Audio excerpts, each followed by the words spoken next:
this is just for that, right? I don't know if I really need this, but all right, we can keep it on that side just for 1 second, and I can move this back because I drank milk from the runt cow as a child, okay? So we're going to talk about, we're talking about growing our companies and the people strategy behind it. You've heard building culture, a culture that people want to buy. And people, the people business, it's the most important and the most difficult area of any organization. I don't know if you would agree with that. I've been in hiring and workforce solutions for 14 years, and me and my boss like to tell people this would be a perfect business if there were no people in it. I got an amen. Well, we're bringing church here. All right, I love it. It's difficult, and I know you can feel it right now. The market's changing. Unemployment's 4.1%. Our top people can leave us pretty easily, right? And so our mindsets as we're building a growth strategy around people has to be a little bit different. So I just want to talk to you. We keep talking about the end in mind. Let me just talk to you about our current climate and what that looks like. So I don't know if we could just... So I pulled some data for you. 56% of employees are ready to resign. And this is according to our scale. We interview over 3,000 companies. That's great for me as a recruiter, not good if you're a CEO. 78% of employees are not fully engaged. 42 of employees turned over in the past 12 months. When you consider cost of vacancy, having a position open, cost of hire, cost of onboarding, I see some head nodding. This is exciting. It could cost half of an entry-level employee's salary and 4 times an executive salary to replace them. How big is the problem? I think that's the next slide. The Bureau of National Affairs estimates that businesses lose $11 billion annually due to employee turnover. It's affecting our P&Ls. It's affecting our bottom line. It's affecting our vision of what it looks like when we sell in a year. Do we have the right people in place? And one of the key drivers of turnover is low employee engagement. You know, we hear stories of the old days where you just showed up to work and people were happy to have a job. We're in a totally different market right now. It's employee-led. They are helping us make the decisions of how to lead them and create a stay culture. And one of the key factors of engagement is a sense of purpose. The employee needs to be aligned to the goals of the company, and they need to understand how they work, that what they do furthers the goals of the organization, that they share in it, and it's important. I was just meeting with a chief administration officer the other day. She leads a nonprofit, and they wanted to see how they can figure out a way to retain their employees, to keep them engaged. They had a department of 32 people. The executive came in and wrote out 30 job descriptions of not what was there, of what he needed for the organization. And he had everyone interview for those key positions. There were 32 employees, only 30 spots. And people were willing to take a salary cut to interview and be in a position where they loved what they did every single day. And so I would encourage you, you know, we have people in positions and they're in them for a long time, but are they in the right roles? Are they happy? So if we're looking to grow and have a culture, when people walk in, are they ready to buy us? Are your people smiling? Are we all on the same page? Do we have a culture of engagement? Those are things that we want to look at. At Apple One, I do a lot of training for new leaders on culture and team development. And I was talking to a new manager, and she said to me, I am telling people what I think that they should do. I'm having conversations with them. I'm trying to move them forward, and no one's listening. I said, you're so cute. You actually think that when you say something, people will listen. You must not be a mom. And so we identified she has 2 cats. But when we say things, it doesn't happen, right? We know that as leaders. We drive to work in the morning. Why is no one listening? It's only me. You know, how do I punch somebody in the face legally? And so, you know, we want to work through these things with wisdom, right? And create an environment where people are excited to be there. So what we do, what I do with my clients, what we do as advisors is we know the power of self-reflection. In a minute, we're going to break out into groups and we're going to look at this, but I just wanted to ask you some questions. If your heart flickers a little bit, if you feel like Tinkerbell's in there, maybe it's something that we should look at, right? So things that we know. The labor market's tightening. What type of exposure do you have in the market to gain access to a larger percent of the market to find the best candidates possible? Jenny was talking about she's doing searches, she can't find us. Are we on LinkedIn? Are our employees showing why they love our organization? What are we doing to gain that exposure so when you pick up the phone and you say, I want you on my team, they are ready to become a part of it? My last 2 internal hires said, you look like you have so much fun on LinkedIn. I want to be a part of that. Well, that was great. I didn't have to do a lot of the work. It worked out for me. How do you maintain productivity and reduce cost of vacancy by hiring faster? What does that look like? Do you have a strategy in place for onboarding people, for capturing talent, for interviewing? Is all of your senior level executives in alignment? When we have a great candidate, are all 5 of us going to interview at the same time? It's all about speed to market right now because they can leave your office and have 4 other interviews immediately. How do you reduce turnover with more time to evaluate fit? I don't know if you've done this as decision makers, but we're busy, right? And we need people in place quickly. The interview, I tell you all my problems. You have a dog, I have a dog. We're really excited. You start Monday. And then we realize the level of psychoness that a candidate can offer, right? So the cost of a bad hire. So let's slow it down to speed it up a little bit. Are you budgeting for turnover and succession? And lastly, do you have a dedicated HR and talent management team who's committed to understanding your needs and helping you achieve long-term success? If that's you, are we doing a good job at this? And if not, are we building a strategy to have an HR team, to have somebody focused on building this people strategy where we have a culture of engagement, where people love to come to work every day and they're pulling in the driveway because they want to, right? That's it. Perfect. Okay. You want this? Yes. Okay. Of course, watch the numbers. Russell and, of course, Wayne shared about this, all right?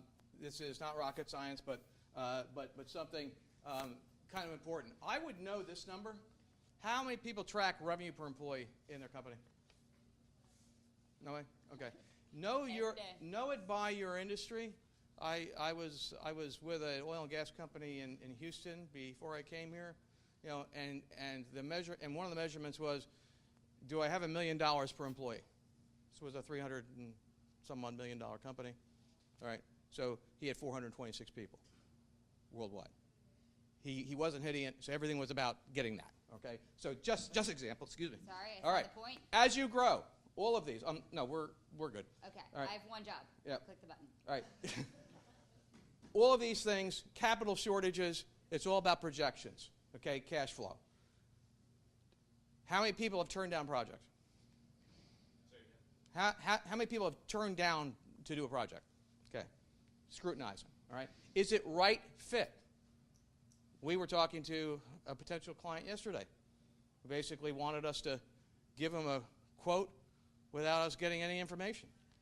Basically told one of our partners, this ain't a good fit because this person doesn't want to collaborate.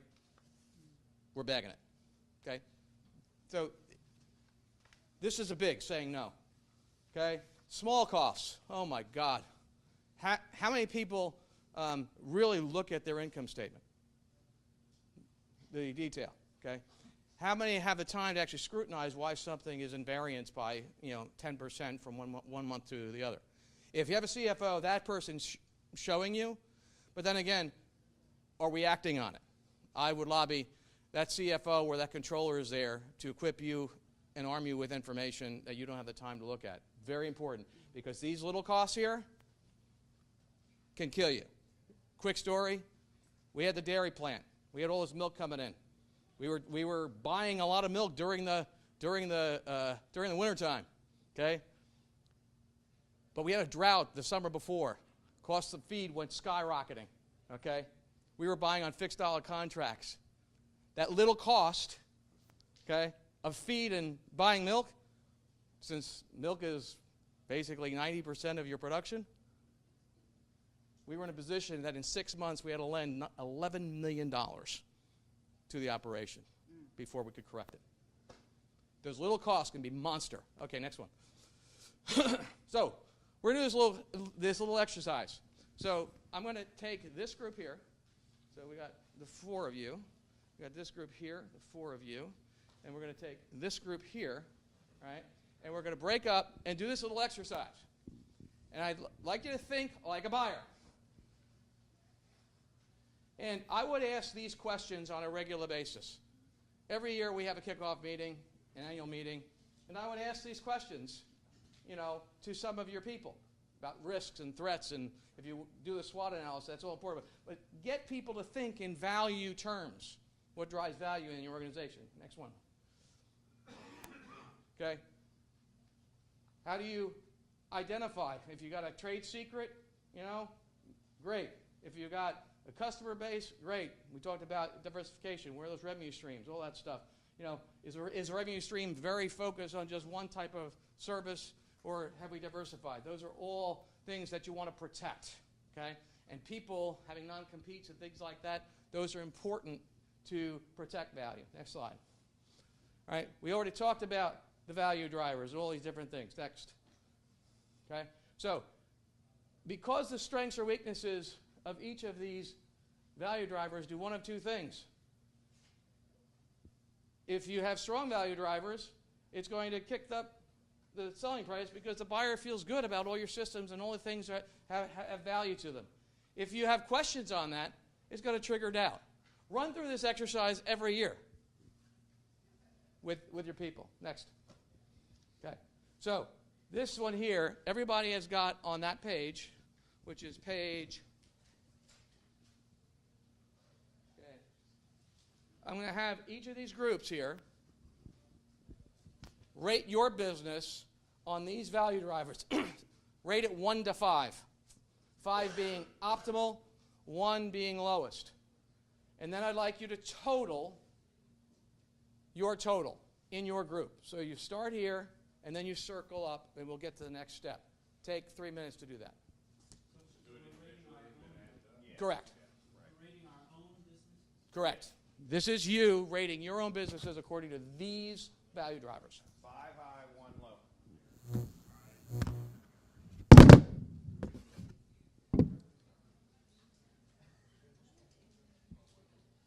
Okay. You got that? Okay. So, go. You yourself first, and then we're going to come back to those. So you rate 1 to 5 your feeling on your company, and then get it. We're okay because of the timing. That's it.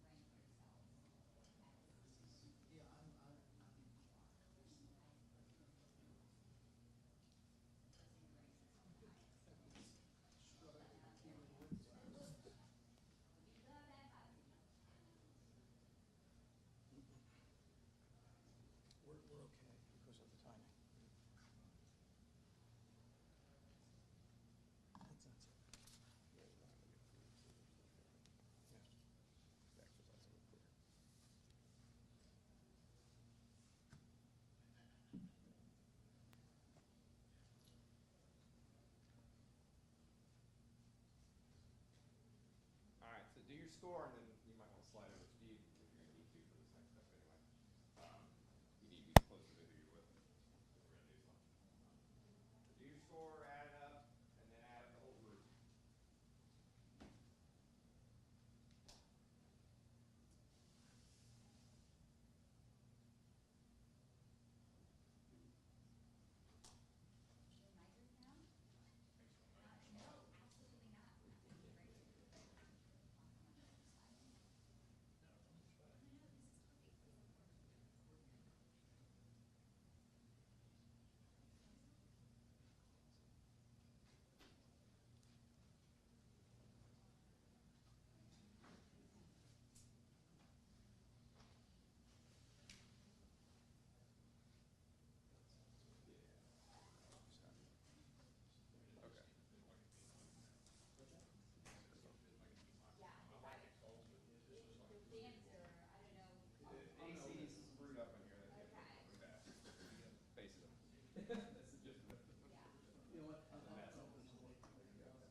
Okay. All right. The next step here is the business owner that has the highest score in that group. They get to share what you do, services, company size, management team, strengths and weaknesses. Talk about your company first. Take about 8 minutes to do that. Within the group. And then you can ask questions. The other business owners are going to ask questions about your business. And then we're going to come back and take the next step. So take the next 8 minutes or so to enjoy that part. Who's got the high score here? Yeah, you got this one? Who's got the high score here? The idea around this thought process. And you got that one. Perfect. Your point of view, why are you scoring? Don't worry about what they did. Basically, like an interview. Trying to buy your company. Tell me why.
Cool.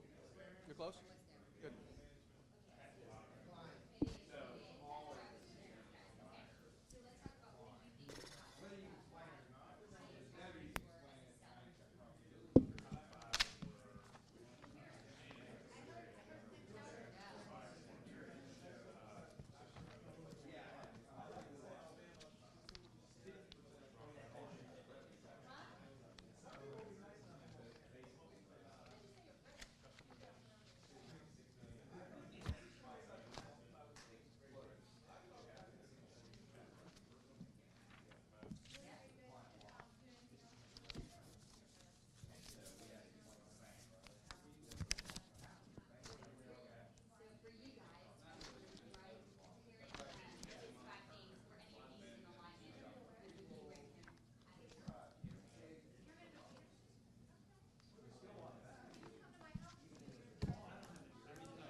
Because what you're seeing is it every state?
Okay. All right. Done here? Where's Lauren? Okay. All right.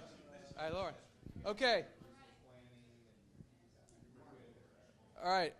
I'd like at this point each moderator to give your conclusions, what the differences were you saw, and some of the things that might be some insights for everybody else. So I have Stephen from ICS, and I hope I can do a great job representing like he did. So he had a score of 50, and after listening to what he's doing, I can absolutely see why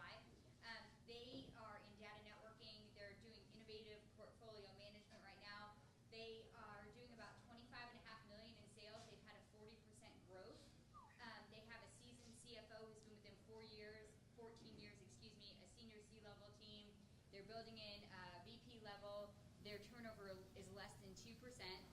And right now, when the market's changing, they're figuring out ways to still remain profitable.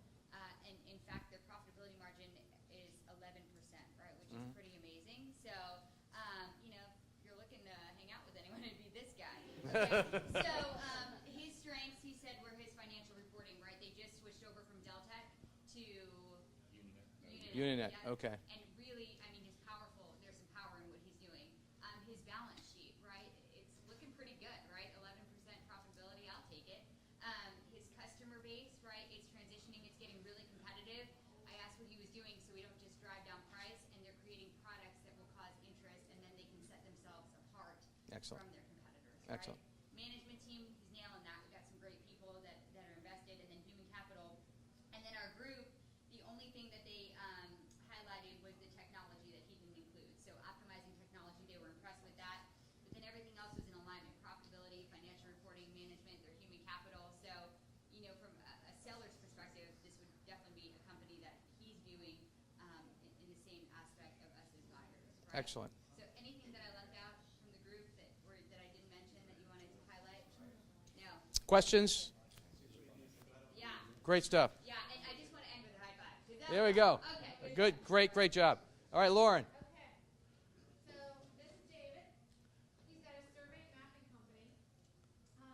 They do all underground air drone from building any physical asset they map to the virtual world. His company's at $7 million in revenue with 60 employees. And he's got about a 5% turnover rate right now. So their org chart here is president, VP, CFO. They have 6 departments with a manager for each department. He feels part of the weakness of his company is they can be sued at any time for mistakes. They have small projects that don't last very long, and it's hard to forecast a long-term pipeline for them.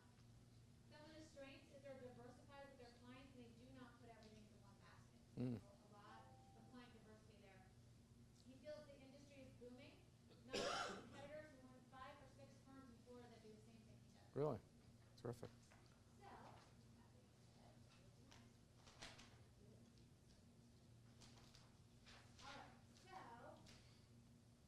So, customer service, diversified, long-term standing, both of these were pretty much equal.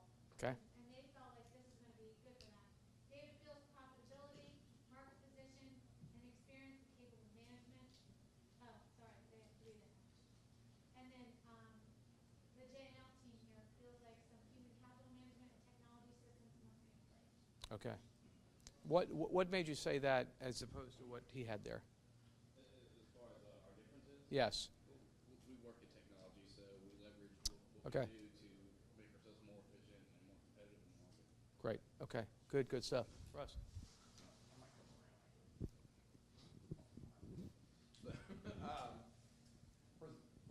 Present. Okay. It's score 41, and I'm not going to do justice to describe his company because I didn't get into that in detail. But basically doing cybersecurity, software solutions, services out there with government contracts. Some of the things he scored himself high on were customer service, processes, proprietary technology processes, management team. Okay, and you can tell when we were interviewing with them that he has his ship in order with the operating processes, technology, the internal workings. But some of the issues that came up, human capital, we need to work there. We have a big issue on the business development side.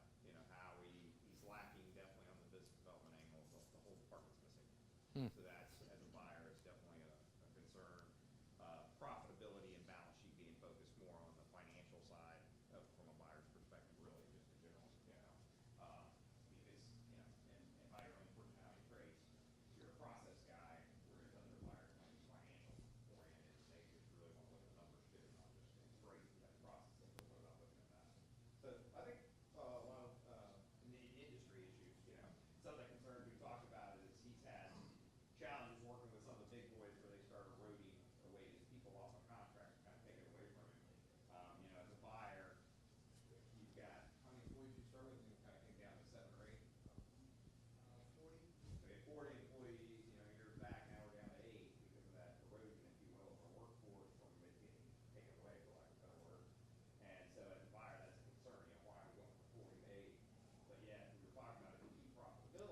Great stuff. Okay, good. That I think, brought a little bit of flavor to value drivers, especially when your peers are sharing their own perspective. All right, so just to sum up, always begin with the end in mind. I would get, if you haven't read Stephen Covey's book from 90 or something, okay, that is a great place to start, and have your whole management team read it. All right? The team of advisors. The folks you see here know their stuff, okay, and you can profit from that. Cash flow, that's everything, all right? Without cash flow, there's no value. We already talked about a strong management team. Time. Draw a line in the sand, okay? Draw a line in the sand when you want to begin the process of transitioning. That may be a five-year time frame between the time that the line is drawn till you're ultimately out. That creates a sense of urgency, and that pushes you to do and implement some of the systems that we've been talking about. So our next step here. Yeah, we have 1 hour. Yes. Our next step is talk about dealing with taxes as we grow. And I'm going to bring up Jed Brennan and Chris Bordner and Jeremy Sloan. And we were going to have a break.